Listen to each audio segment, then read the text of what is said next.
We're standing in the ocean, and if you look out, we can see a wave coming. At first it's small, and it's getting bigger and bigger, and pretty soon the wave is huge, and we have a choice. Are you going to stand there and let that wave just come crash right over your head? Or are you smart, and have you seen that wave coming, and you said, I'm going to ride that wave, I'm going to catch it, and go for a ride on that wave? What am I talking about? I'm talking about the media onslaught that is just coming.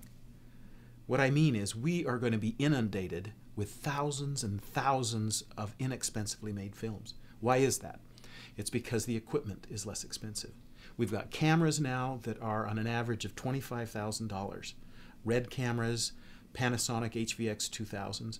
We've got editing systems now that cost a few $100s that before would have cost hundreds of thousands of dollars. And these editing systems have sound systems, they have color correction built into the program. That means the process of making a film is coming into the hands of the people. No longer are we waiting for the trained people who have worked for years and years and years to make the films. Now the people can make the films. What's going to happen though? We are going to get hit with these films, and a lot of them are going to be bad. A lot of them are going to be bad. The question is, how can these things be turned into art? Something that is meaningful and uplifting and valuable to people. A person who talked about something like this is Jean Renoir. I admire him a lot. He was an extremely intelligent person. His father was the Impressionist painter. And let me have you listen to a little bit of what he said during an interview in the 1950s. I'm absolutely convinced that the greatness of the French school, the school which started with the Impressionists with my father, comes very much from the fact that they were meeting all the time. Now, in those days, you wanted, Mr. Renoir wanted to see Mr. Cézanne or Mr. Pissarro or Mr. Manet.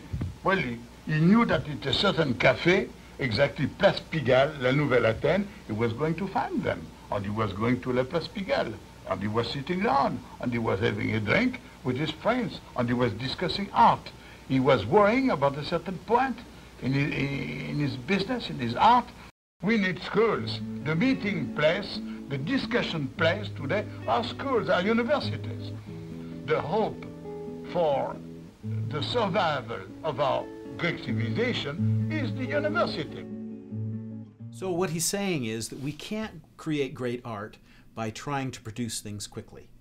We've got to be thinking about it. We've got to be getting together in our little Parisian cafes and talking about art and trying to understand it and then doing it. And the place he's saying for that to happen is the university. Now I would like to introduce you to something that is a new concept.